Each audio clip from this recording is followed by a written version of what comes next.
So we've got Baje One and Snafu here today at the Audible Treats office, here to talk about their upcoming album, Gran'Dad'sNerveTonic, touring life, beer, and guns. Just kidding. Okay, so you guys met in high school here in Brooklyn. Tell us how your friendship evolved to the next level of becoming junk science. Next level. Internet, Jimmy. Internet, damn. Anyway, yeah, so we met in high school in Brooklyn, like in the mid-90s. I grew up in Brooklyn. He grew up downtown Manhattan, Greenwich Village. And we used to make music together after school sometimes, like on the weekends. Like I'd go sleep over at his house and we'd play video games and stay up late and make rap songs. So your second album's about to come out, Gran'Dad'sNerveTonic, on the Brooklyn-based indie rap label Embedded Music. Tell us a little bit about what fans can expect on this album. I think, to put it in non-beer terms, it's like the first album that we really we're trying to find like where we could meet in the middle musically and like do like a real collaboration in that respect.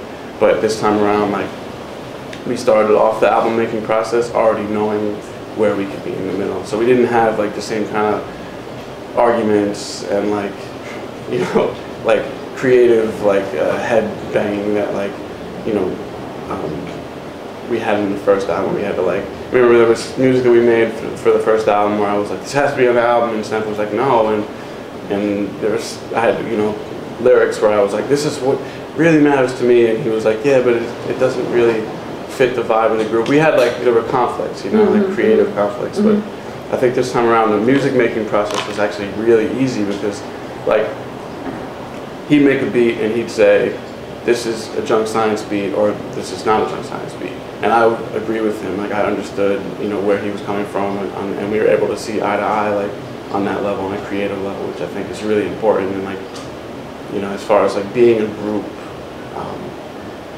the one thing I could say confidently is that we know like what our sound is, and I feel like, you know, anybody out there who's an artist or a creative person in any respect, I think that you understand what I mean in that. Like that's almost like the whole battle for us right now. You know, it's like we know what our style is, so.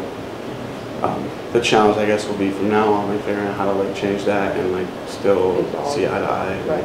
But how to evolve sonically and stuff. But I think if you listen to this album, you'll get the impression, if you heard the first record especially, that like we know where we're going with it, which is like I feel really strongly about that.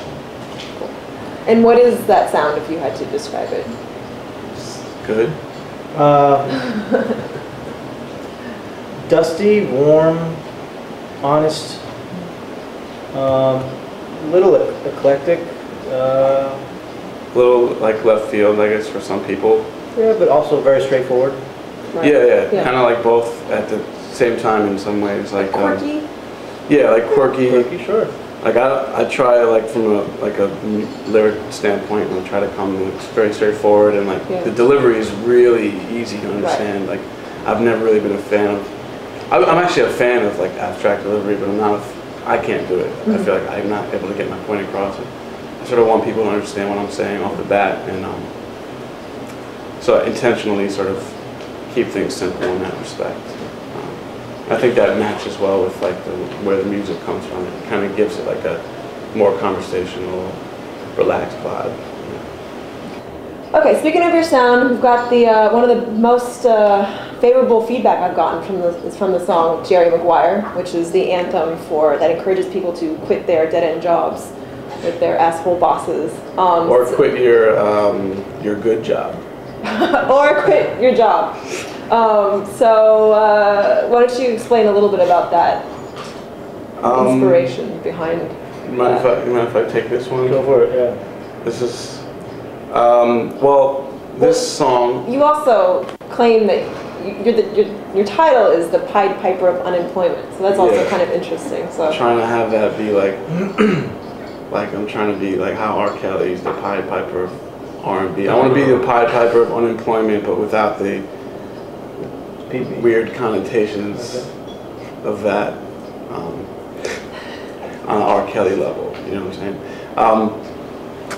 The Snafu had made that beat, and I heard it like a million times, and it was like in rotation, and I had this like playlist on my iPod of everything that I'm working on, and like kept listening to it, and I was like, I love this beat, but like I have no idea what to do with it, and all I kept thinking was like 1, 2, 3, 4, like counting, and I was like, this is so dumb, like why am I?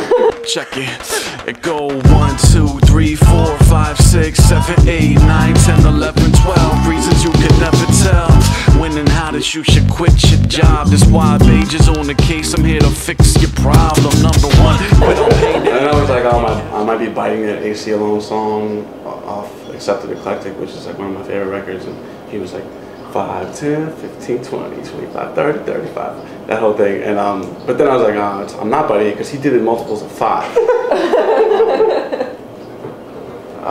Shout out to AC Alone, big fan.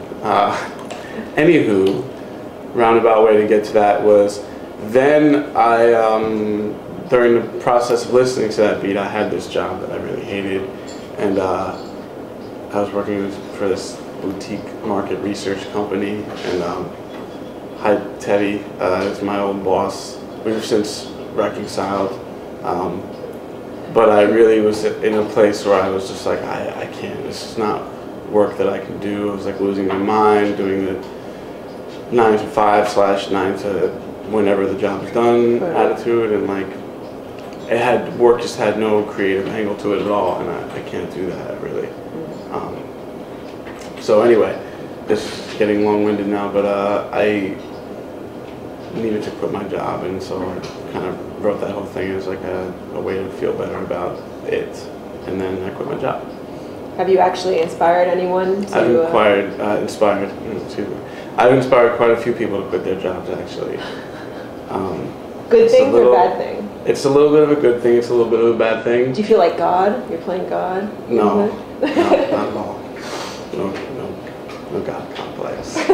I feel good when it's somebody who like is working too hard, because life is too short to do anything that you don't really want to do if you don't have to. Like if you're 20-something or whatever, younger, older, you don't have kids and major responsibilities like that, you don't like your job, don't do it, because there's something else that you can do.